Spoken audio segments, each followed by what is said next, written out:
All right, is everyone ready? Knowing that Blackbird is stacked and stocked with all of this kind of stuff, it was a real easy choice. The software is great, but I would really like to see a real Fairchild, some real Neve 33609s, 2254s, Pultecs doing their thing.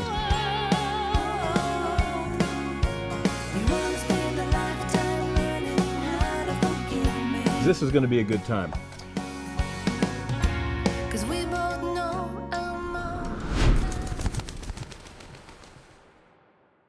Hey everyone, it's Joe Carrell here inside Blackbird, and I am in Studio F today, and I have an SSL console in front of me, and I have basically everything I've ever dreamed of since my childhood, other than a Corvette, behind me. So, as you've seen on the opener, my happy meter is in the red. I'm pegged in the red because this is going to be a good time.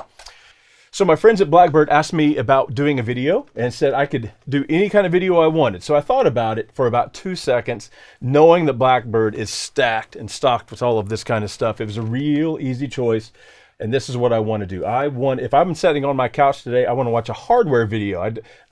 Software is great, but no offense. But I would really like to see a real Fairchild, some real Neve 33609s, 2254s, Pultecs doing their thing. So that's what we're going to do today.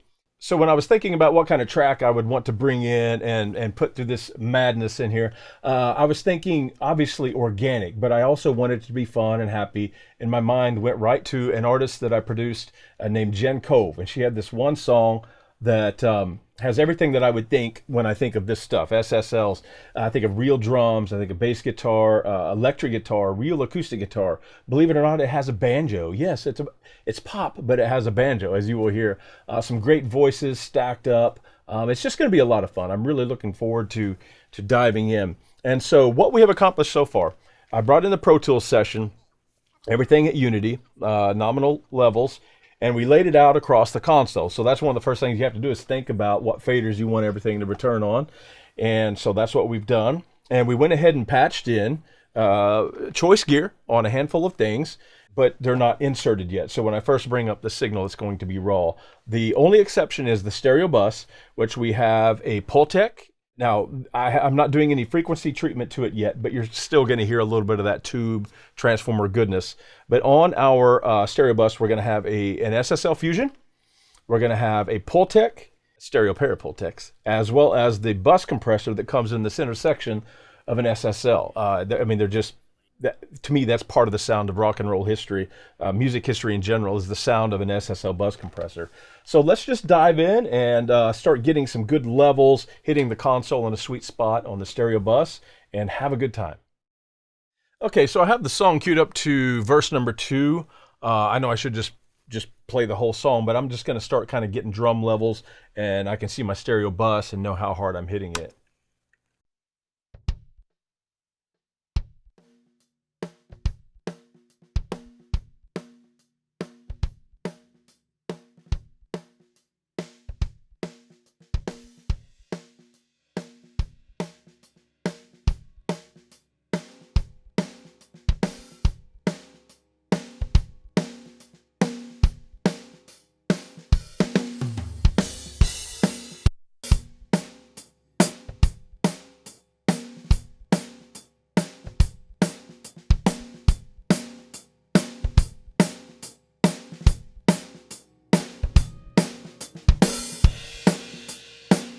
Okay, that's a decent blend of the drums just to get started. I just want to get some levels up. So you'll hear we have there's 2 kicks, and I've got them summed together because I'm just going to treat them on the console as one. So I have the original kick as recorded,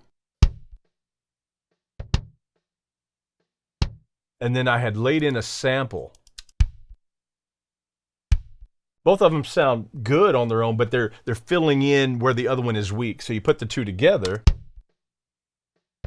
That's a pretty good kick sound. I like it just getting started that way. I mean, that's a pretty strong starting point. Now the snare drum itself, a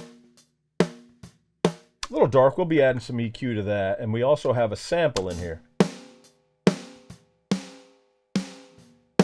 But I really like it's really cool. The snare sample is great, but I want that impact of the real snare and the grace notes that come between, the dynamic changes and tonal differences as he hits it in different spots or at different, I want that. I don't want it to sound like a programmed machine gun, but I just want some of that benefit of the sample in there. We do have a snare bottom as well. I've already checked phasing on all this. All the phasing is good to go. We have overheads. And those where I recorded this at the time was very limited. You hear the small size and the dry size of the room. So that's unfortunate, but we're going to use some fun tools here to make it a little bit bigger. And we have our rooms. That was recorded, as you can tell, with a little compression and all that good stuff. So let's start dialing in some goodness on the drums. And I'm going to solo them up so you can kind of hear what's going on. So on this kick, and I'm going to check it on the smaller Genelecs as well. I've got some big ATCs in the back of the room, Genelecs up here in the front. And I can really hear where that mid-range is overlapping in the flap of that real kick drum. So let's just boost it so we can really hear it. Getting rid of that is not going to hurt my feelings. Now let's add a little attack.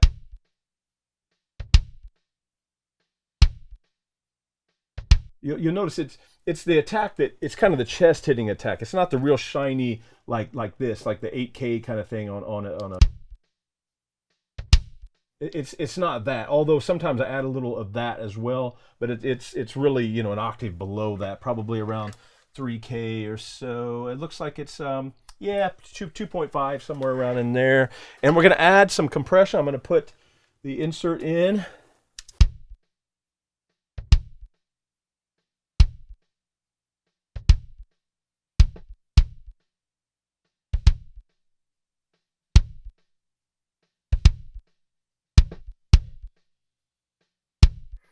Okay, now that is not fast attack. That's original attack mode, which is 30 milliseconds. And what that does is it makes the impact, the attack, sound more prominent because the impact comes through before it squishes down. So let me give you a before and after. With. Pretty significant. Now let's solo it up here.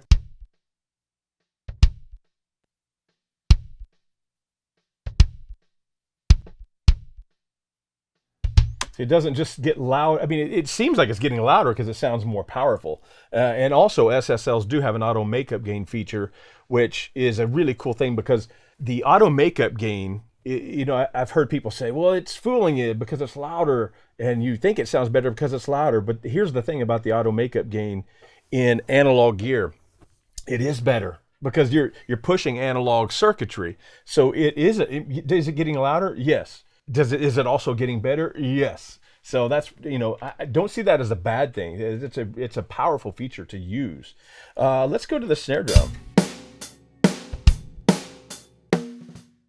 Yeah, we need some EQ here. It needs some help.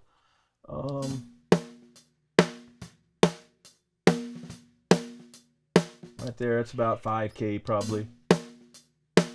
Let's add a little 10. Okay, I'm going to zero those out just for a second. I'm going to check the mids. Just a little boxiness. I'm going to tighten up the Q and reduce just a scotch of that, okay? Now I'll put those back in. Now we'll get a little bottom in. Let's go to around, about 150 here. Let's see, because that's kind of a higher pitched drum. It's got some body, but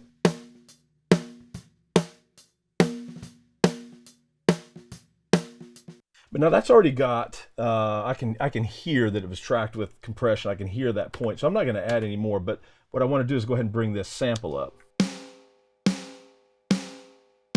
I might add just a touch of air right around 10 to 8K, just a touch. Not very much. Yeah, let's hear the bottom snare.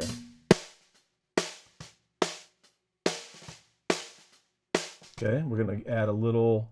The thing about bottom snares, I really like a lot of the high end of the snare drum to come from the bottom. The snare straining, the rattle, which is a little longer than the impact. I mean, that's part of the sound to me. I don't cut out any of the bottom end. You know that even though it sounds like there's no bottom end there, if you filter that all out, you're shocked at how little or how big of a difference rather it's making in the bottom end of the snare drum as a whole.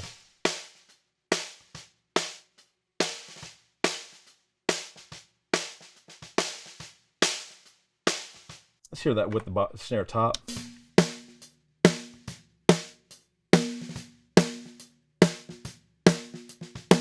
Okay, now add the sample with it.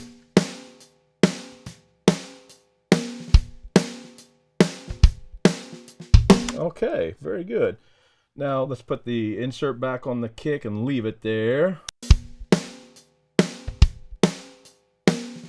Okay, now what I want to do now is put in the overheads, and then we're going to start checking some group stuff.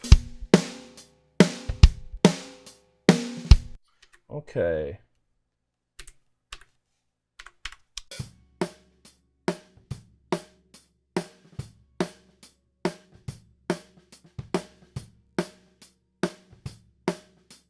Okay, first thing we're going to do, even before I do any EQing, is I'm going to pop in my SSL compressors over here and get them happening. SSL channel strip compressor on fast attack is a really, you know, a lot of times on our overheads, the snare drum, the attack of the snare drum is just too loud compared to all the other rumbling and goings on in the kit.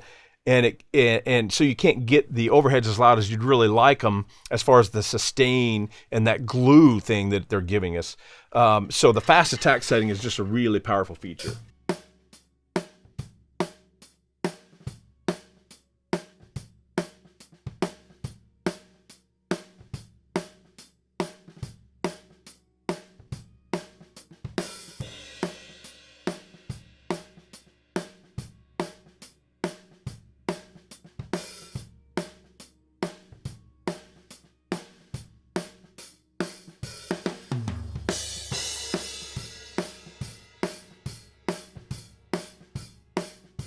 Okay, now let's go ahead and add just a little bit of EQ.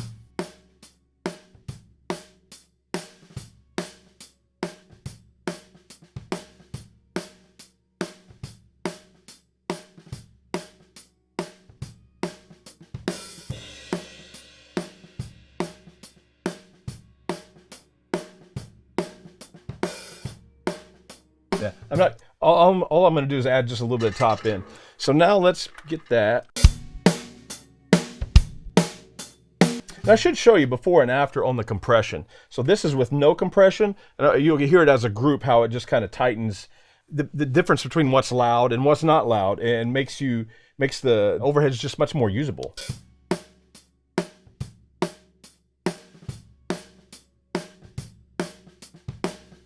Okay, now let's get a little bit of action going on the group master over here.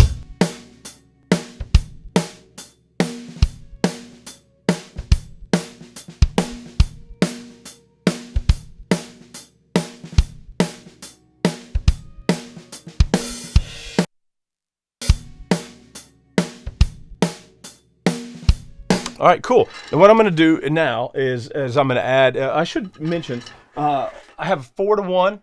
I have 30 millisecond attack and the fastest release possible because I want it to rebound instantly to create more sustain for the whole kit. Because again, these were cut in a non-glamorous small room, and I can hear that. So I'm doing things to try to counteract that to make the kit sound a little bigger and more glamorous than it really is. That said, I'm going to start adding some Pultec right here.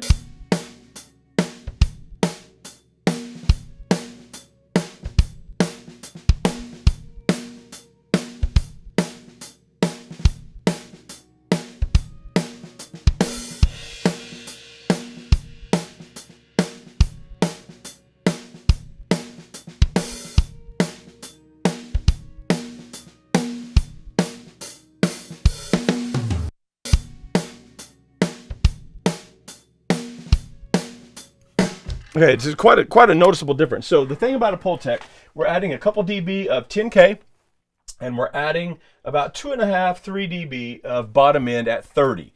The Pultecs are really broad, so you think 30, that's too low. Trust me, we're very much reaching into kick drum category and area.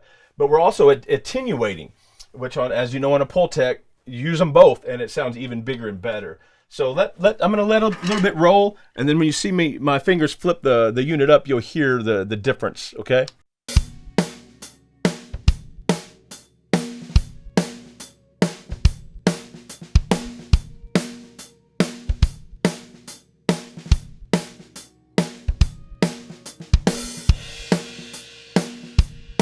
I mean, the room in here is really pumping. That kick drum, when I engage it, you really hear that low octave of the kick drum really come to life. Now, I'm going to push play again. I'm going to turn it down, and I'm going to start bringing in my snare sample.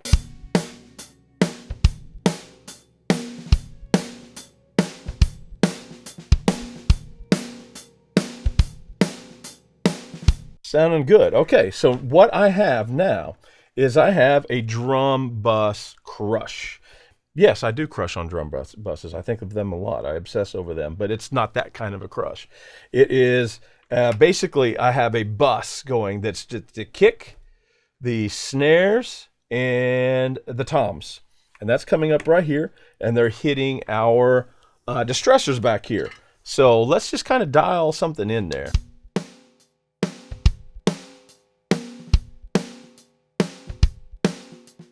So that's dry. Even though you see these moving, they're in bypass. I haven't dialed anything in yet.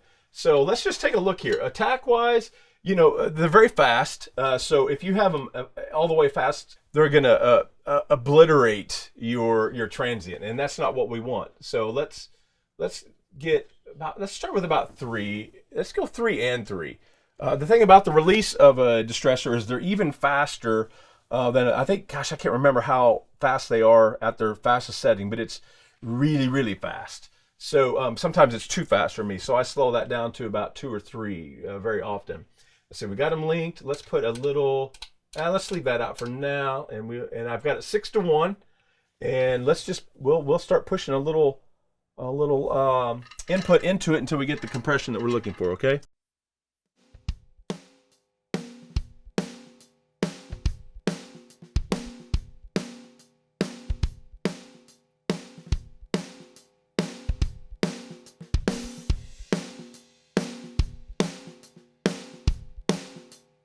Did you hear how these things are so fast? With the attack set to 3, it was really sawing the transient of the snare drum right off, and that's not what we want. We want a little bit of that extra juice, so I'm having to slow it down just a little bit.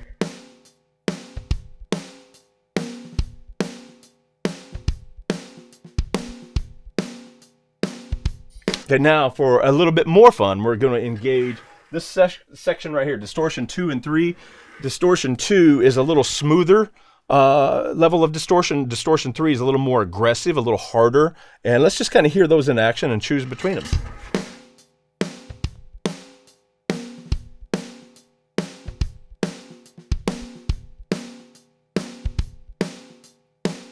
I think I'm going to go there. Now what we'll do is we'll put the dry drums back up, blend that crush up underneath it, and see where we're at.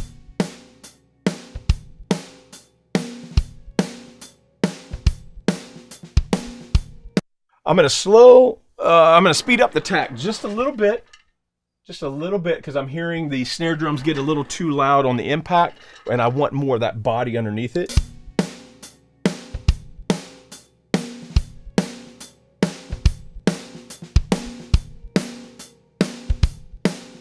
Sounding pretty good, pretty good. Let's start bringing in the bass, and what I've got the bass in the same group as the drums. So the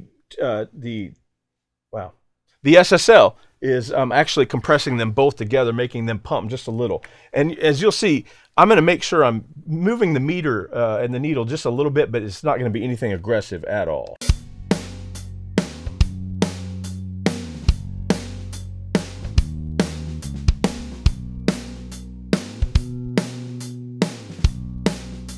Okay, let's talk about the bass guitar. Let's just solo that up. Let's move up to a chorus where he's playing a little busier.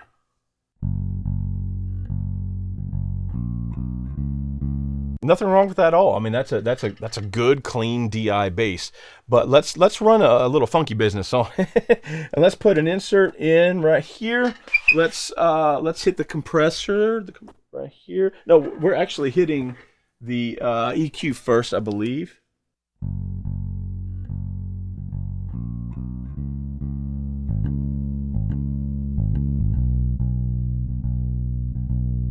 Listen to that bottom end. So that I've got it selected 80 cycles, and I mean that's just a beautiful tone. It's still tight. So even though I'm boosting 80 cycles so much, which if you think I did that on the console EQ or so many other devices, that it's going to just be a big muddy mess, and it's not getting that way at all. That's one of the beautiful things about a passive EQ like a Pultec or a Lang.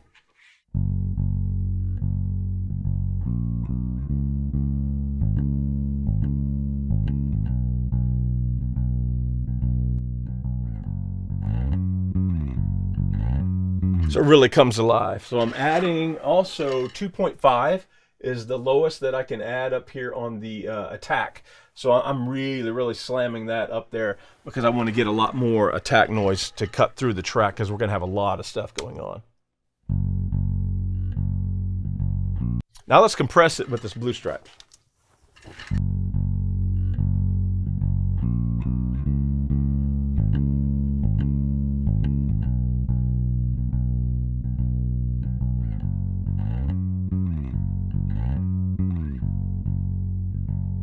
So I've got the attack right around 3 and the release about 5. So it's, kind of that, what some people call the Dr. Pepper or the 10 and 2 settings, on a clock face. That's a great place to start with a bass guitar. Now let's take it in and out on the insert and make sure we're not making up too much volume, increase or decrease or anything like that, but also listen to the before and after for tone and tightness.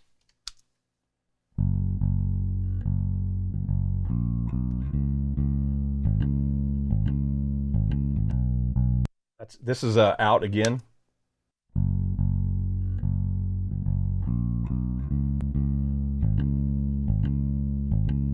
Much better. So it's got a little bit more aggression. I mean, you can hear it comes to the forefront a little bit, but the sustain is nice and smooth now. Let's bring that up underneath the drums.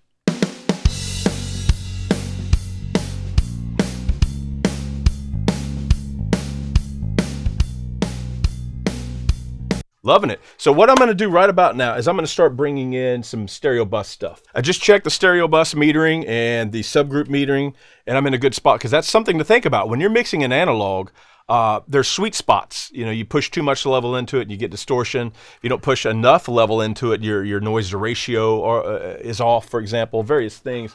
But let's start dialing it a little, and I'm going to do that right up here.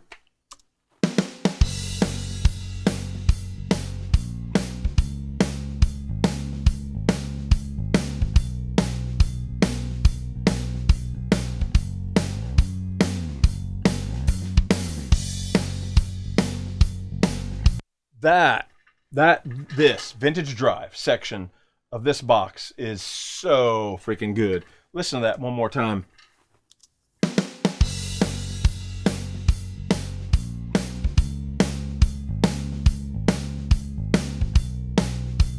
Things that need to jump just jump, but you'll especially hear it when I get the whole mix going, a lot of instruments dialed in. It's just a really magical thing. Then the other thing I'm going to use on it is the stereo imager, and I'm just going to, I know, even though I haven't heard the guitars, keyboards, or anything yet, I know what I know about this box, so I'm just going to go ahead and set it at those levels, okay?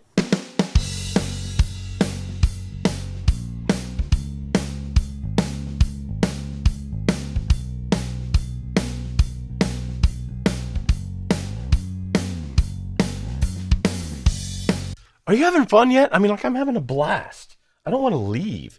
I'm just going to call John McBride right now and ask him if I can just camp out overnight and see if we have enough SD cards and tape and all that kind of stuff to just film, because I don't want to leave this spot right here. Okay, so one of the things, this artist plays acoustic guitar. And as I recall, the song was written on acoustic guitar. I remember me and her in the control room. Actually, I was the one playing it, which is scary because I don't play a good acoustic guitar. But let's go ahead and start bringing in the acoustic. Let's bring that up to around nominal level.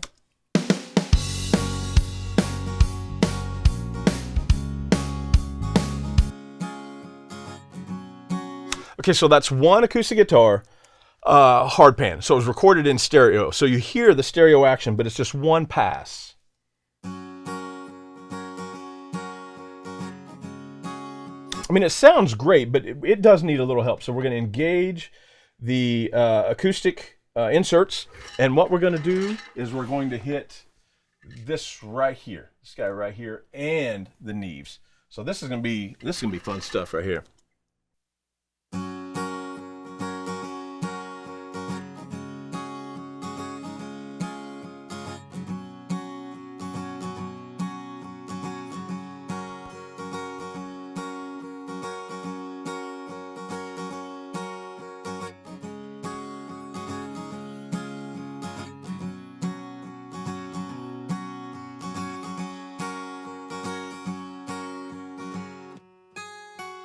I want to hear how the left and right sounds because there's a bright, the neck mic and then the body mic. So I need to figure out and make sure they're balanced in tonality. So this one is a little darker. So let's see which one of those the EQ is on, and I'm going to brighten that one a little more.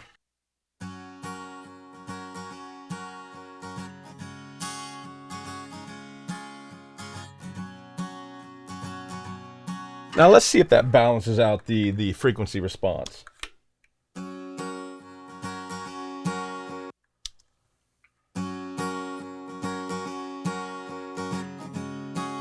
Okay, so what we have going on is I've added a little air with the Neve. I've added a high pass filter, which I honestly probably I wouldn't need to, but we may add a little bit of 100, just a little bit of body. And I wouldn't normally do that, but I'm not normally going through real Neve transformers. So I might get just a little warmth out of that. And my, up here, the release time is at 400 milliseconds, which is the fastest release on a 2254. 3-to-1, and let's make sure they're both set the same, and they are. And we should be getting around 3 dB of compression or so.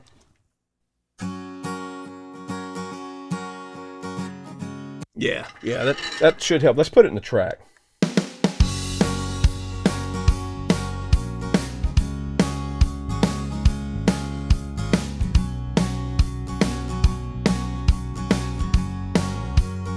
I kind of like that extra body. Now we'll see. I may change my mind once I get the electric guitars in, but I'm trying to kind of focus on one section at a time just so you guys get to hear the impact of the gear that we have behind us.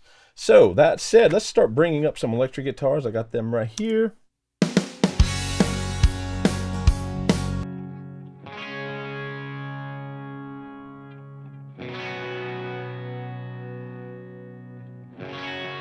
Okay, so you will see that I also recorded with each electric pass. There is a ribbon mic pass not being used. So I have a 57 as well as a ribbon, and you'll hear the ribbon, the difference in the tone. I'll let you hear the difference in tonality of what a ribbon does. It's going to be a lot darker, going to fill in those bottom octaves a lot.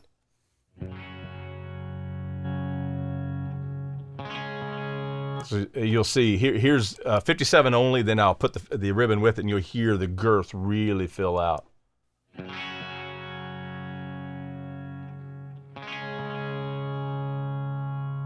But the thing about that is I don't commit that to tape, because very often when I get to the mix portion of the production, I don't need it.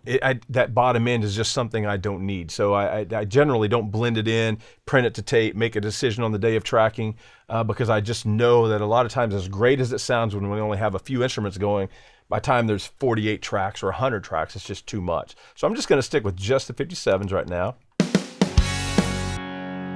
Now, for our power chord guitars, 2 main power chord passes, left and right. I have a really good friend of mine back here, the LA3. I'm a big fan, so let's go ahead and insert them. Make sure I'm not getting any volume jump.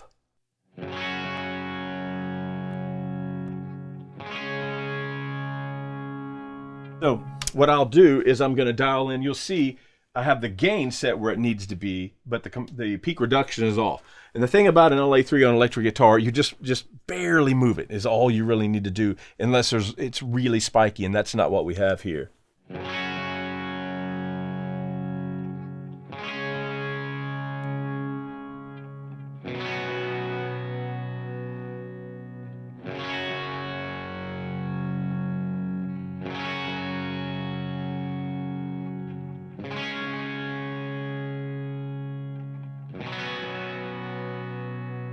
Just barely hitting, and that's all I need to do.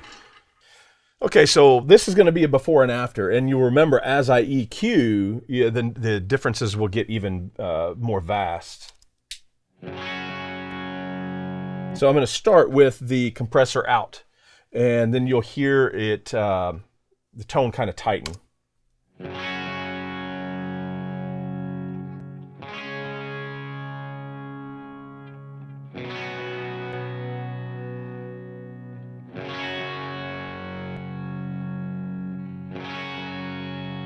You hear how it's kind of keeping them in their pockets there, but it's got a nice mid-forward thing. Now let's put the whole track together, bring them up, and see if they need any EQ.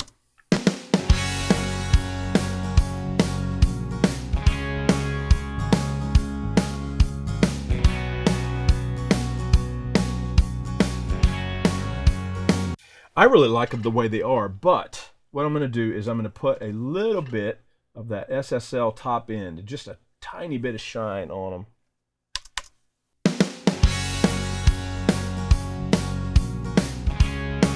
Okay.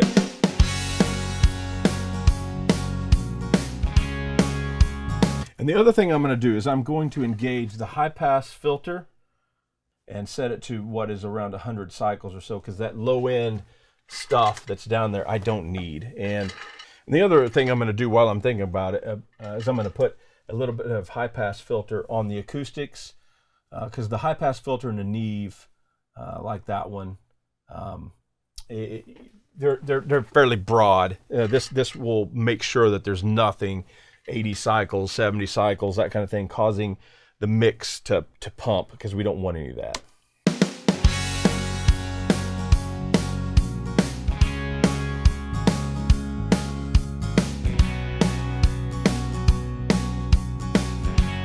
Okay, now there's another really cool thing on this song concerning guitars. We have two more electric passes, but the whole song starts with a banjo, and this was the artist's idea. She's like, you know, when you're working with a pop artist and they say they want to start a song with a banjo, it's a little shocking, but she had a vision and it was really cool. Check it out.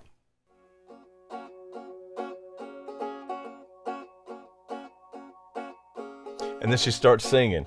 So let's kind of get that verse going up here where the other instruments are going, and kind of dial in some banjo.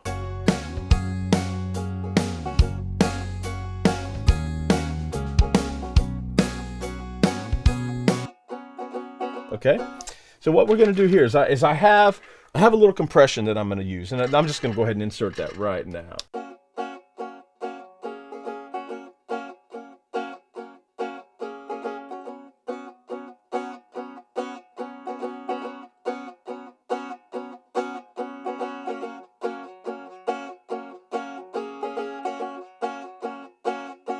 Okay, so what I'm doing is I'm using it with 30 millisecond attack time. So actually the attack is going to jump just a little bit, okay? Now let's add a little bit of upper mid-range.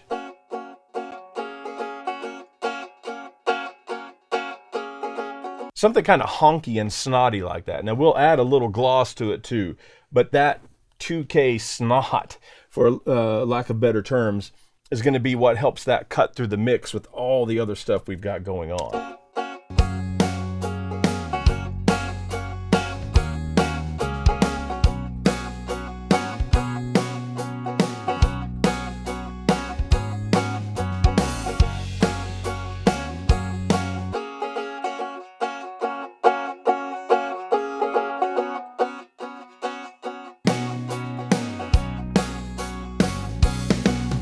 Now I'm going to pan it off to one side just a little.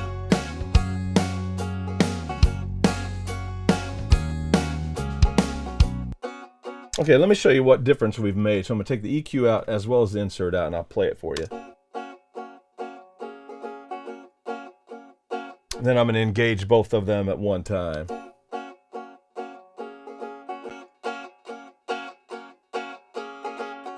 So really making it jump in that snotty mid-range thing of where it's going to find its hole.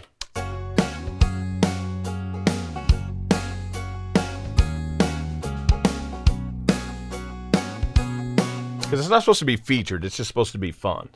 All right, what else do we have here? We have not dealt with our other electric. So the other electric guitar is kind of the main one that's driving the song. It's the one doing most of the melodic information, whereas so far we've heard the power chords.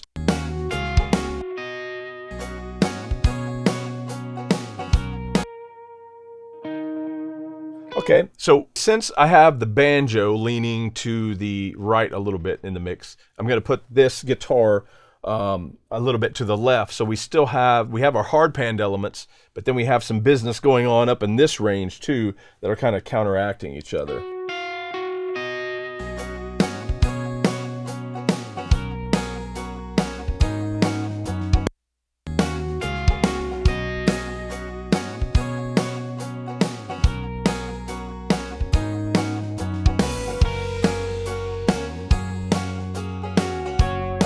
The only thing I'm going to do to that is I think I'm going to just use the high pass filter on the EQ.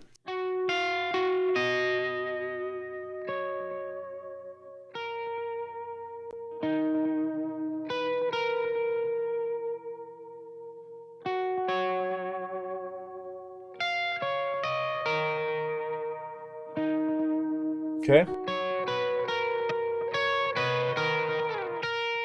Put that back in the mix.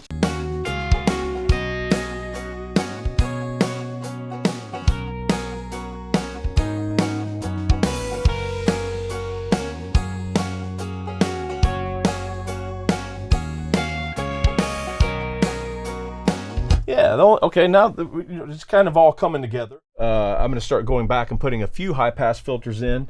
So like the room mics, for example, or I'm sorry, the overhead.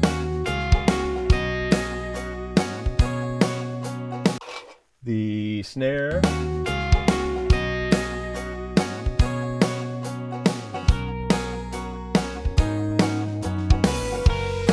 Just keeping some of that, that 60 cycles, 70 cycles, 50 cycles, because if you've ever looked at a signal of something that you think shouldn't have information at 50 or 100, you'd be amazed if you graph it with something like FabFilter or something.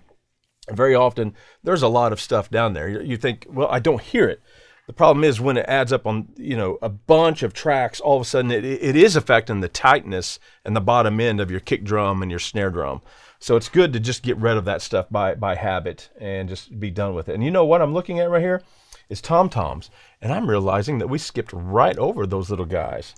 And the thing is, we don't want to do that because we love tom-toms. I'm a drummer. I'm a big fan of toms.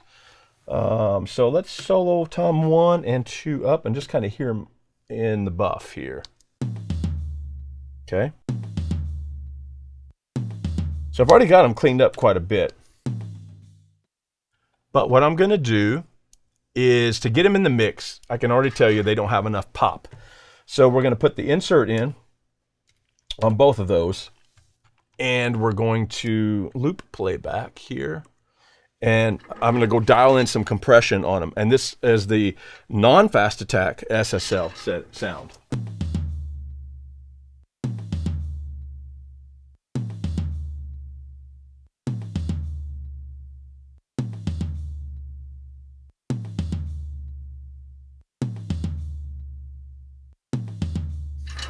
Okay, let's hear that from the sweet spot.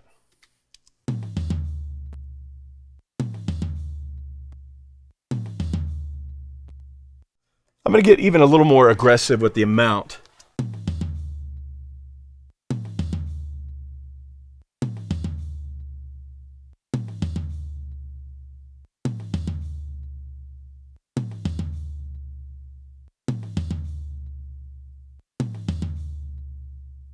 Now, let's add some EQ to get them to pop.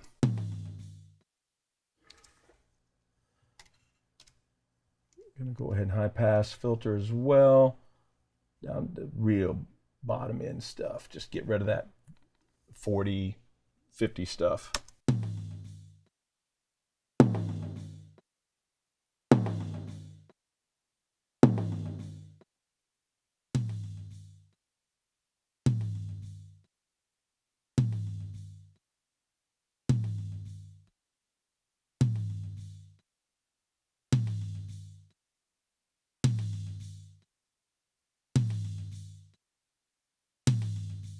Okay, so what we got going on here? Well, you know what? Let me do the floor tom as well, and then we'll discuss what we did.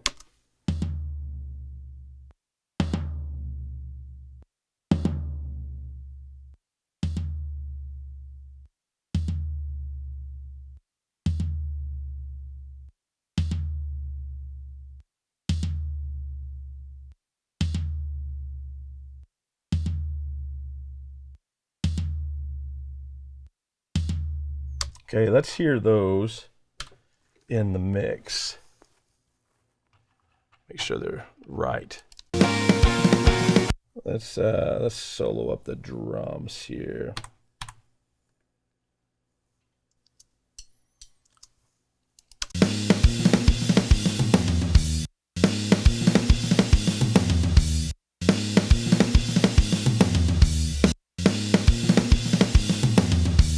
Okay, I need a little more smack out of tom number 1, but they're a lot better than they were, that's for sure.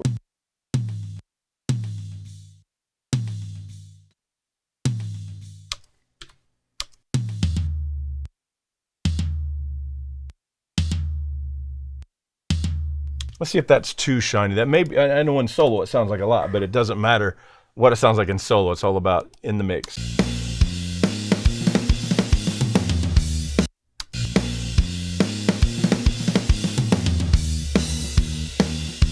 Okay, on the big speakers, I'm getting a little too much bottom end from the floor tom.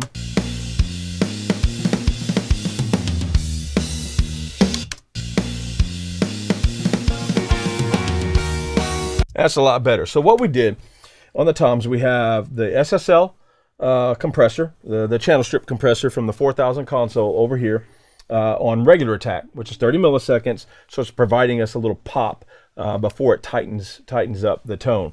Then we have the SSL console compressor, or I'm sorry, console EQ, and we're doing a significant. So we're adding a little 100 on the bottom end, just a little bit. We're cutting, it looks like we're cutting about 800 cycles or so from both of them, interestingly enough. And then on the attack, on the high rack tom, we're adding about, it looks like about 4.5, 5K. On the floor tom, it's about 4.5, 4.3, somewhere in there. And then I do have that magic, to me, the 8K thing on a SSL is just really something special. So let me play you before and after. Here's the tom-toms as we had them. Let me get it right up here on it.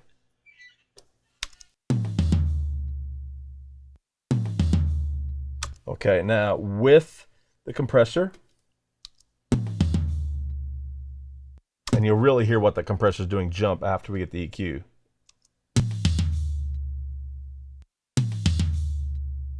That may be just a little heavy-handed, but it sounded good in the mix, so I'm gonna go with it.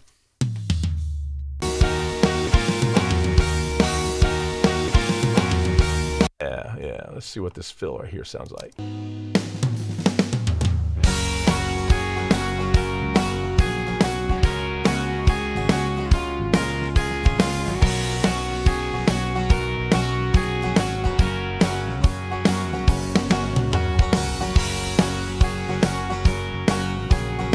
Okay, let's start adding in some keyboards. And I've been really excited to get to the keyboards on this song because they have the Fairchild on them. So let's do that right now. And they start right from the top, but let's find a place where, because I have two different keyboard passes summed to the same console fader, if I can find them.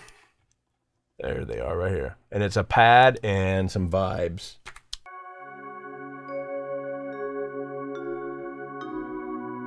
All right, is everyone ready?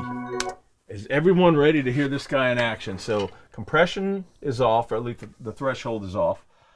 So let's input it through here, insert it.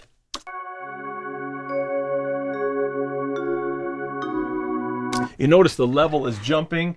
I kind of like to drive into a Fairchild because the sound that you get it's richer coming out if you drive into it. So yes, we're getting quite a bit of extra volume on it. I don't care. It's really good. It's really good volume. So the before and after won't seem, it'll seem like I'm cheating, but it's a good kind of cheat.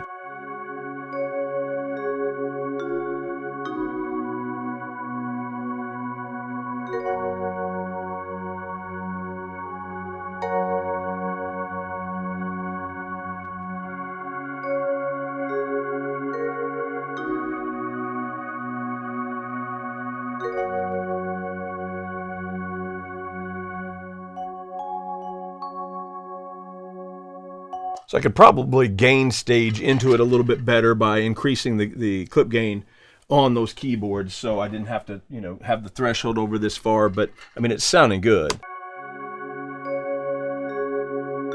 Just kind of rocking a little bit here, 3 dB or so at times.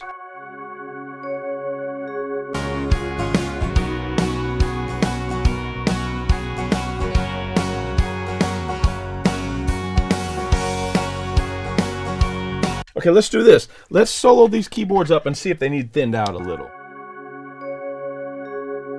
Okay, so what I'm going to do is as they combine with the power chords and the mostly the power chords, what I might do is thin out the keyboards a little bit or EQ them a little bit. Actually, I really like them, and I don't think they're going to interfere in any way, except for some really low bottom end. So what I'm going to do is I'm going to solo them up. I'm going to engage the high pass filters and the EQ, and I'm going to sweep until we start losing good bottom end, and you'll hear it. You'll hear it for sure.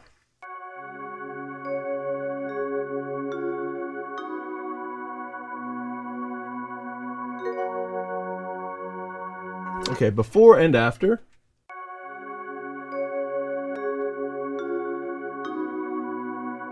It's just a touch of that lowest octave stuff is gone, and that's going to make more room for the electric guitar, power chords, the bass guitar, and everything else.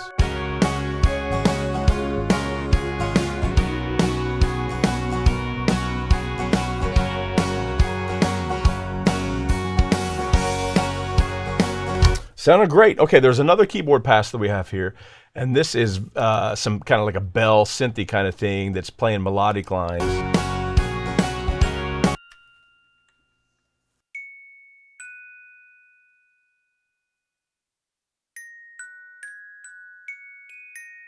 So let's for now, let's leave that fairly unaffected and just kind of see what it sounds like in the mix.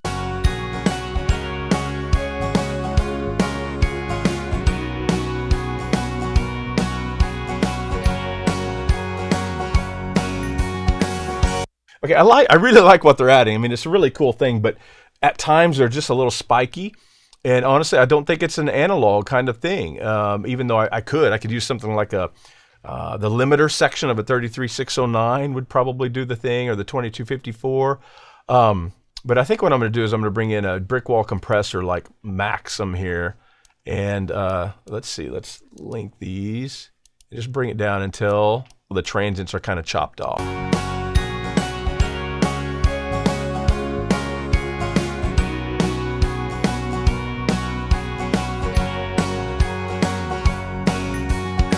Yeah, so we're still getting that sparkly, cool thing that fits her, you know, personality for this song, but it's just not ripping our heads off at a high volume.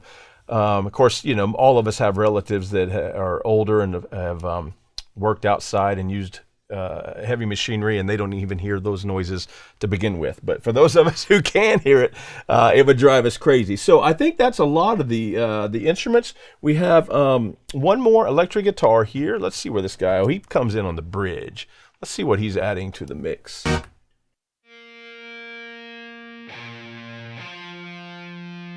Okay, he's adding some anger. He's an angry elf. Okay, all right, here we go.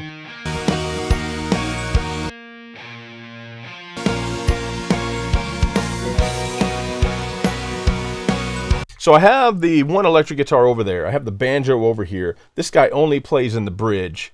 Trying to figure out where to pan him.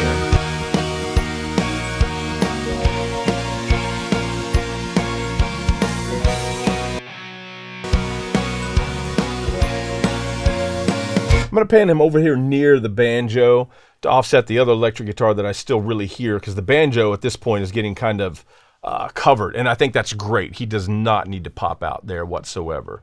Okay, let's do this. Let's start adding in some stereo bus stuff. So as you remember, we have the solid state logic already on, and what we can do now is we can add a little bit of EQ on the top end if we want it for the whole mix, and we can add our stereo bus compressor on the console. So let's kind of listen. I'm going to listen on the smaller Genelex and kind of listen to the high end.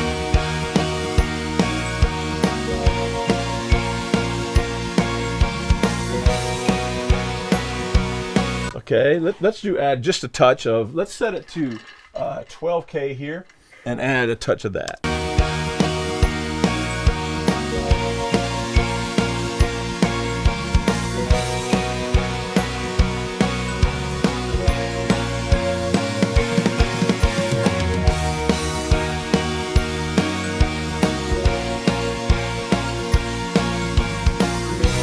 Okay, cool. Now let's dial in just a little bit of compression. I don't want a lot, and I like to put the compression on before I get the vocals and stuff like that into pushing it, because I like to mix into the compressor. So honestly, usually in my normal everyday mixing, I've already have it in, but we're just trying to go in steps here.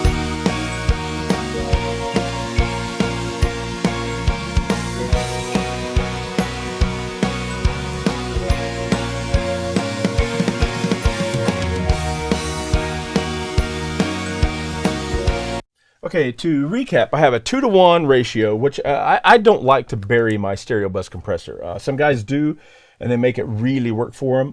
It's something I've never been able to get to work for me. So a 30 millisecond attack, so I'm letting the transient pop through. I'm toggling between auto and fastest release mode to see if I like what I call the smear of auto, or if I like the let it go and keep it in your face punch of the fastest attack. On this part of the song, I like the punch, but the bridge is kind of an outlier. So let's listen to the verse section. But I'm barely tickling it. I mean, like literally barely tickling it. And this, the more modern SSL bus compressors do have a high pass filter in the sidechain, and I think I've got it set up to 120. It looks like 60 and 120 are options. I think 120 is a good option for this song.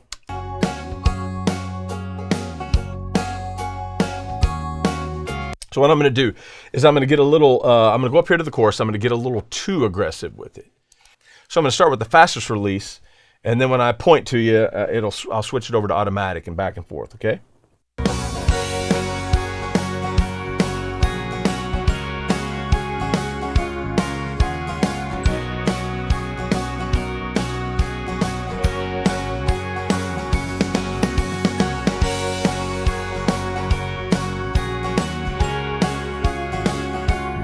It's pretty dramatic, isn't it? I mean, one feels, and it varies from song to song, but that's why I don't believe there is a set it and forget it on anything. I mean, really, like every mix, every song is its own new thing. On this one, I believe we need the fastest release, and because the snare drum and stuff has more power, and this is pop. Granted, it's not hard hitting pop, but we're pushing the envelope just a little. And now I'm just going to dial it in to be the exact amount of compression I want to see or hear.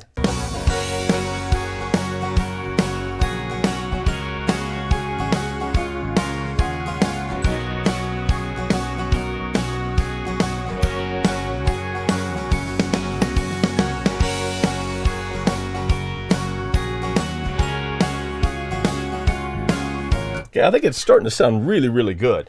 Now let's I know there's somebody out there, them haters out there, just go, you think that sounds good? All right, but I like it, so There you go. All right, now we have some really cool background vocals. So I'm saving the lead vocal for last. And this is just an iconic background singer here in Nashville named Tanya Hancheroff, and she is just a monster. She did this really nice patty thing. So let me turn the group master up here on the vocals.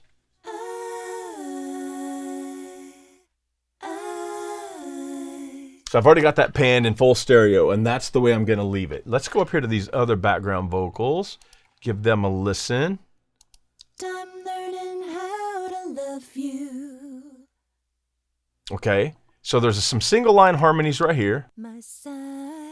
And we'll leave that in mono. Let's make sure I've got everything panned right. Yeah. Okay, so what I've got here is you'll see inside of Pro Tools, I have these other background vocals panned inside. They're not quite full width. So from section to section, the real patty stuff is very stereo and wide. The other background vocals live inside of there a little bit. So we have the lead singer in the middle, background vocals, and then, you know, like the choir or angelic choir in the background. So we have like stages.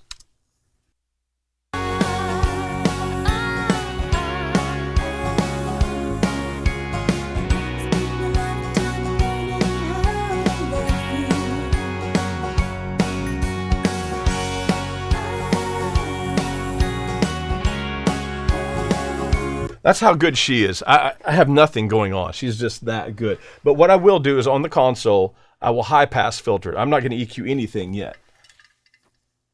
Let's see. Here we go.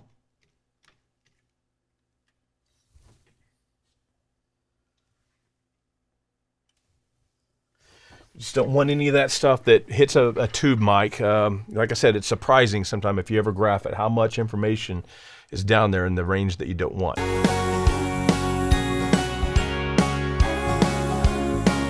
Okay, now we haven't addressed our star yet, and I've even got her posted on the fader right here with a star. This is, as I mentioned, my friend Jen Cove, and you'll see we have a couple vocal tracks right here that are the lead vocal, and I've got it broken into two. And what we would used to do in mixing on an analog console, sometimes the verse is in one register and the chorus is in a different register, and there's just no way to make it cohesive. So you'd break it out across two channels and treat them individually. So that's kind of what I've done, but I knew for the sake of time that we wanted to just keep the lead vocal on one channel. So I broke them out and thinned the verse down where she's in a lower register a little bit with multi-band compressor. And so the tone is going to be a little more consistent. So what we're going to do now is we're going to bring in, what are we going to bring in first? Let's do so we have this compressor, or I'm sorry, this EQ and this compressor right here. So let's bring that online and make sure that I'm going to solo her up in the chorus where she's singing harder. That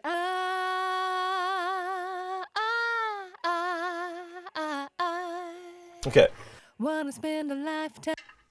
Let's just hear it in the track first, right? The way we're supposed to do it.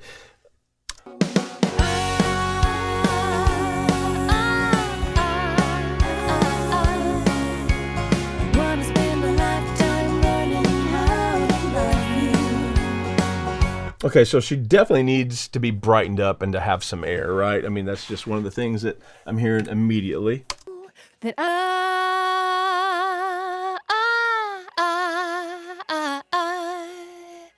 wanna spend a lifetime learning how to love you.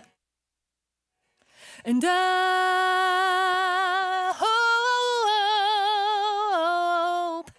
Let's see how that's fit in the mix. So what I did is I've added some air and made a cut down around 300, 200. Let's see. I used 300, setting of 300.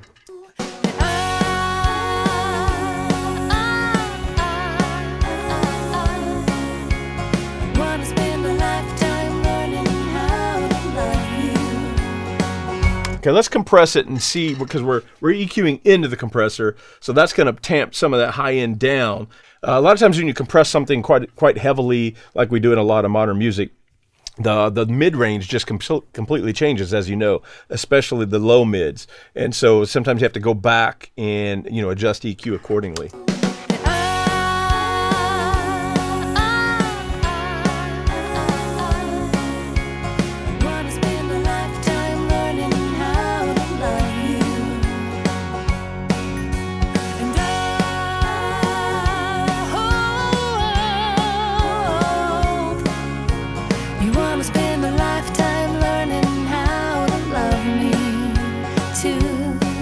Okay, I may have just a little too much air on the individual vocal channel now, because I'm going to do, I'm going to use this beautiful this box right here to add just a little EQ to the overall vocal picture. So our entire vocal group, the lead vocal and all background vocals, are coming into one stereo master right here. And on the insert of that, we have this guy, the NTI, that we discussed using the airband, going into the 33609, which we haven't used yet. It's going to have a little, we're going to compress it to where it feels pretty good, but then we're going to do our final bit of like, hey, stay down here, big fella, you know, with the 33609.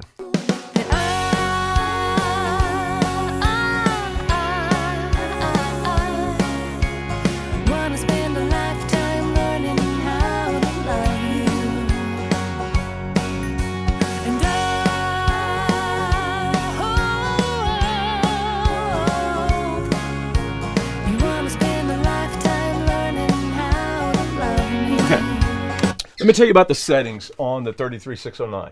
I'm not using the limiter section. It's just the compressor section, and I'm usually going for something pretty soft on the ratio because of the way a Neve 33609 or 22, anything that's a diode bridge pretty much has a certain grab type of characteristic. So I'm going pretty soft, 2-to-1, and a lot of times I use 1.5-to-1, which I know it sounds like you're not. It's like, why even bother? Because it just really, really does a thing. Recovery is as fast as possible, and we may try even slowing that down, and we're getting about 3 dB of compression, it looks like.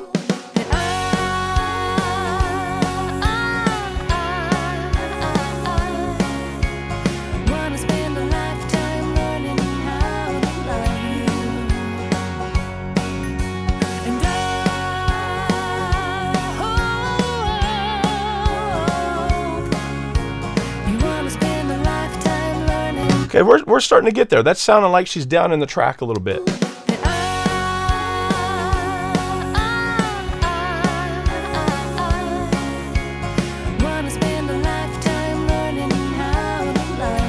And you'll notice she's got this crack in her voice.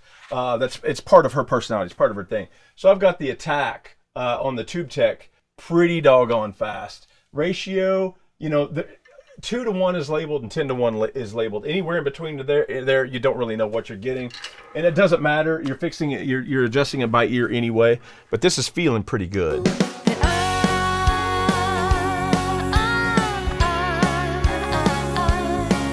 What I would probably do is come in with a limiter after that and chop off those peaks. You know, like insert something like an 1176. As fast as it'll go, or you know, and just nothing but those little cracks and pops, and just chop them off. But just for the sake of time, let's pretend like it's perfect as is, and just have a good time going to the next step. Which I think the next step would be, right now, I never start with effects. Unless something gets sent to me from a producer that's already, you know, hey, we want this spring reverb on the guitar, so we printed it that way. I mean, that happens. But for the most part, I try to get a mix happening and sounding really good before I even touch any reverbs and delays. Because if it sounds good, like if it's impacting me in an emotional way, whether it's happy or sad or whatever the case may be, and everything sounds great at just static levels, as dry, once I start bringing in a little bit of delay and effects and, you know, reverbs, things like that, it's just going to push it over the top, and it's just going to get better and better and better. So that said, I didn't want to spend much time on effects, but I did bring 2 things. I have a PCM 42, as we mentioned up here, just an iconic box. It's just in mono, even just for fun. I thought it'd be fun to have a little 8th note. I think it's an 8th note slap that we could use. And then I have just this one reverb here. And why not? Let's just send some of the vocal to it. Let's send some of the snare drum to it. Maybe, who knows? We'll just kind of see. But I just didn't want to get too caught up in that kind of stuff. Let's put a little delay on the vocal here. Wanna spend a lifetime learning how to love you. And I hope You wanna spend a lifetime learning how to love me too. All right, now let's bring that in the mix so you can hear what it is. Just a mono delay line, you know, a couple repeats, a little feedback, and let's just bring it up until it sounds good. Wanna spend a lifetime learning how to love you. Let's go to a verse. That could be a good spot to test it. Here I am standing with a heart that's open wide, vulnerable, nervous, shaking. Will you love me? Say you love me.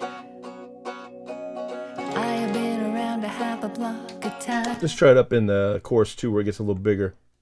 Got a few scars, this heart's been busted wide, but you keep taking my hand, walking by my side. It don't scare you. Took me so long. Yeah, I'm hitting it at a good spot. You know, one thing you have to remember on these analog boxes that we don't think of a lot in the box world is you know how much level you push into them for signal to noise ratio as well as distortion. If you overdrive certain pieces of gear, you get a crunch that can be really, really unpleasant. Although there were a few pieces the guys used to like to crush, kind of push in and get some kind of leveling clipping going on. But that's not what we want here today. Got a few scars, this heart's been busted wide. Okay, now let's see. I think our reverb here, we got to solo that up just so we can hear it in the room. Here's the sin. Got a few scars, this heart's been busted wide, but you keep taking my hand, walking by my side. It don't scare you. Let's hear that with the track. Got a few scars, this heart's been busted wide, but you keep taking my hand, walking by my side. It don't scare you. I'm going to use the console EQ. Now that I'm hearing it, I want to thin out a little bit of body in her vocal. So let's put this in. Make sure we high pass filter it just a little bit. Got a few scars, this heart's been busted wide, but you keep taking my hand, walking by my side. Just that little bit made a big difference. Check this out before and after. Got a few scars, this heart's been busted wide, but you keep taking my hand. She fits the mix just a little bit. I'm getting just a little too much reverb going. Got a few scars, this heart's been busted wide, but you keep taking my hand, walking by my side. Okay, let's get a little bit on the background vocals, especially that that angelic pad that Tanya Hancheroff did so well. Let's try that.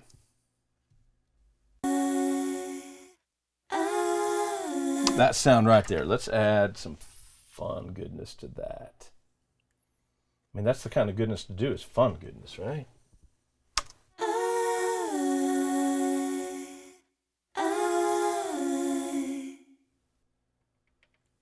All right, we'll just drench that because that's such a short patch to work for the lead.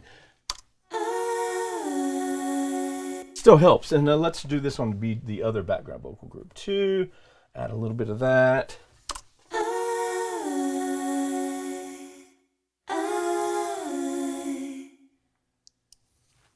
Okay, fantastic.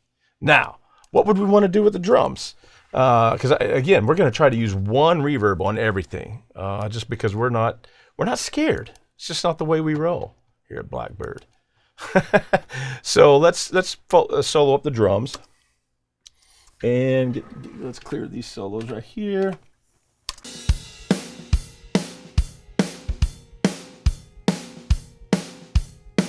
I mean, there's already something here. Oh, okay, the snare drum's already hitting it by, I get probably when we were testing signals. So let's check that.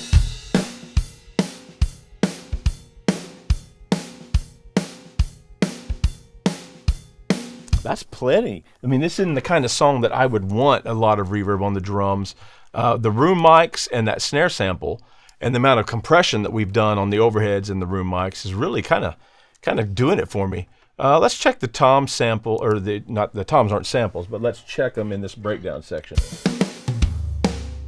Because they ring quite a bit on their own. I really left a lot of sustain in there.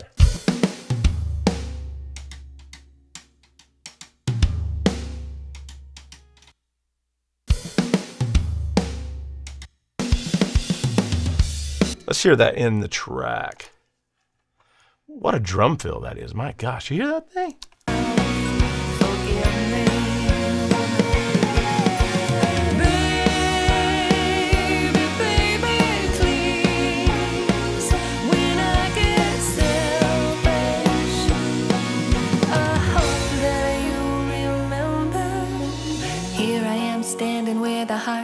Open wide.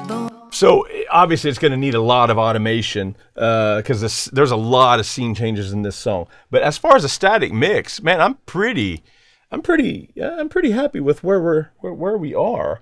Let's take this one electric guitar here.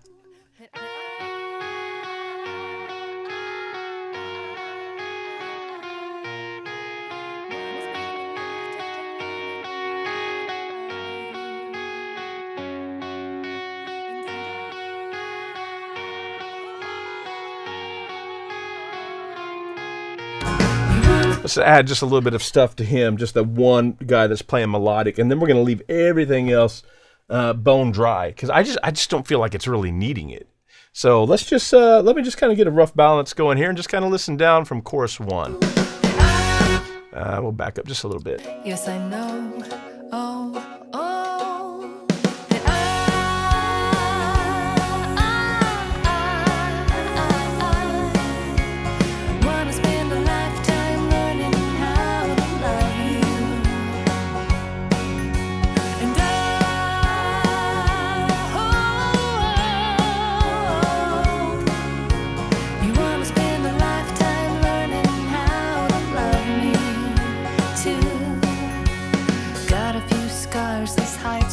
Busted wide, but you keep taking my hand, walking by my side. It don't scare you. Took me so long to find you. Now you're here, not gonna love you lightly. Gonna love you like crazy. 'Cause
open wide, vulnerable, nervous, shaking. Will you love me? Say you love me. 'Cause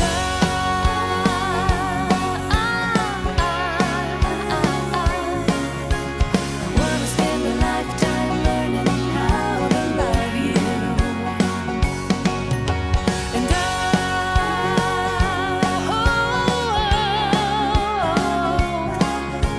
you wanna spend a lifetime learning how to love me too. Here I am standing with a heart that's open wide, vulnerable, nervous, shaking. Will you love me? Very cool. I mean, I missed a lot of automation things that I would have had, would love to do. So when I mix a record, I'm really in automation. I like to nail everything, every transition. As you could hear, the vocals were here at times and down here, and I would love to perfect that kind of a thing. But as far as a raw static mix of where we're living in any given section with just a couple of minor adjustments, I think it's slapping. I mean, I'm really happy.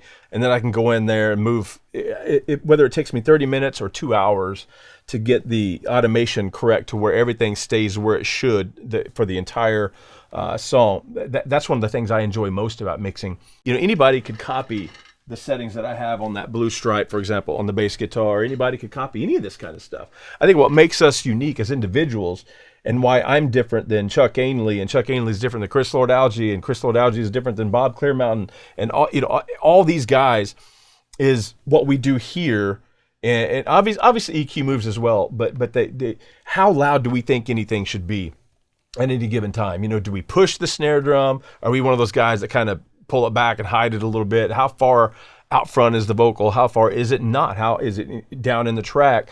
There's just a lot of emotional, I think, decisions, artistic decisions that we make as mixers that make all this stuff is repeatable. But this isn't. I mean, this has our soul and our heart all over it as we're moving the faders, and that's really, to me, where real mixing is at. But that said, I think our static levels, minus wishing I had a limiter at the end of the chain on the lead vocal, sounds amazing to me. I hope you guys had even 10% as much fun listening and watching as I did actually doing this. It doesn't matter whether you're a beginner or you're a 30-year veteran in a town like Nashville or Los Angeles or London. Anytime you get to sit down at a console like this and with gear like this, it's just such a fun day. And I know that's not that's not something that everybody gets to experience. So I'm really glad to bring you, my friends, my followers, Inside Blackbird people, along for the journey, and just watch us have a good time. And I hope it's inspiring to you. I hope maybe you picked up a few things here and there and learned from it, or even learned what not to do. But I had a great time. I am Joe Carrell, and you are Inside Blackbird.